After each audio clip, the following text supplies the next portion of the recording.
ದೊಡ್ಡ ದೊಡ್ಡ ಈವೆಂಟ್ಗಳ ಮಾಡೋ ಸಮಯದಲ್ಲಿ ನನ್ನ ಆತ್ಮೀಯ ಸ್ನೇಹಿತನ ಕಡೆಯಿಂದ ಮಣಿ ಪರಿಚಯ ಆಗಿದ್ದು. ನಾವು ಈವೆಂಟ್ ಮಾಡ್ತೀವಿ, ಕೊರಿಯೋಗ್ರಾಫರ್ ನನಗೆಲ್ಲ ಗೊತ್ತು. ನನ್ಗೆ ಕಲೈ ಮಾಸ್ಟರ್ ಹತ್ರ ಎಲ್ಲಾ ಮಾಸ್ಟರ್ಗಳ ಜೊತೆ ಅವ್ನು ವರ್ಕ್ ಮಾಡಿದ್ದಾನೆ. ಈಗ ಗೊತ್ತಿರೋಂತ ಸಿನಿಮಾಗಳಲ್ಲೂ ಕೂಡ ಮಾಡಿದ್ದಾನೆ. ಯಾವ ಮೂವಿ ನೋಡಕ್ ಬಂದಿದ್ಯಾ ಮಣಿ? ಎಕ್ಕ ಮೂವಿ ನೋಡಕ್ ಬಂದಿದ್ಯಾ? ಎಷ್ಟನೇ ಸಲ ನೋಡ್ತಿರೋದು ಇದು? ಇದೇ ಫಸ್ಟ್ ಟೈಮ್ ನೋಡೋಣ ಅಂತ ಬಂದಿದ್ದೆ. ಇದೇ ಫಸ್ಟ್ ಟೈಮ್. ಓಕೆ, ಟಿಕೆಟ್ ಸಿಕ್ಕಿದ್ಯಾ? ಖಂಡಿತ. ನಿನ್ ಪ್ರಕಾರ ನೀನೊಬ್ಬ ಕಲಾವಿದ, ಎಲ್ಲ ಕಡೆನೂ ಬ್ಲಾಕ್ ಬಸ್ಟರ್ ಇತ್ತು, ಸೋಲ್ಡ್ ಔಟ್. ಇಲ್ಲ ಮಾತ್ರ ಸಿಗ್ತಾ ಇಲ್ಲ. ಸೂಪರ್ ಶೋ ಮಾತ್ರ ಟಿಕೆಟ್ ಸಿಗ್ತಾ ಇಲ್ಲ. ಎಕ್ಕ ಸಿಗ್ತಾ ಇದೆ, ಬಟ್ ಎಕ್ಕದಲ್ಲೂ ಕೂಡ ಒಳ್ಳೆ ರೆಸ್ಪಾನ್ಸ್ ಇದೆ.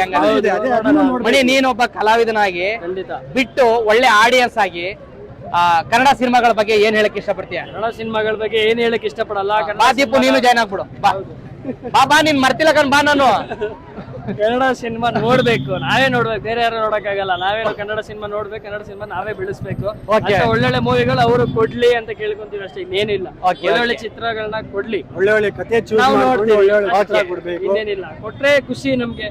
ಎಲ್ಲೆಲ್ಲೋ ಯಾರು ಏನಾರು ಮಾಡ್ತಾರೆ, ನಮ್ ಕನ್ನಡದವ್ರು ಏನಕ್ಕೆ ಕಡಿಮೆ, ಅವ್ರು ಮಾಡ್ಲಿ ಅಷ್ಟೇ. ಅವ್ರು ಮಾಡ್ಬೇಕಷ್ಟೇ, ನಾವು ನೋಡಕ್ ರೆಡಿ, ಮಾಡಕ್ ಅವ್ರು ರೆಡಿ ಇರ್ಬೇಕಷ್ಟೇ. Thank you Mani. ಬಹಳ ವರ್ಷ ಆದ್ಮೇಲೆ ಸಿಕ್ಕಿದ್ಯಾ. Thank you Madev sir. ನನ್ಗೂ ಖುಷಿ ಆಗ್ತದೆ. ಮತ್ತೆ ಸಿಗೋಣ. ನನ್ನ ಯೂಟ್ಯೂಬ್ ಚಾನಲ್ ಕಲಾರತಿ ಮಾದೇವ್ ಅಂತಾನೆ ಇದೆ. ಕಾ ಮಾದೇವ್ ಅಂತ ಹೊಡೆದ್ರೆ ಸಿಕ್ಬಿಡುತ್ತೆ. ಲೈಕ್ ಮಾಡಿ, ಶೇರ್ ಮಾಡಿ, subscribe. Thank you. Bye bye. Thank you.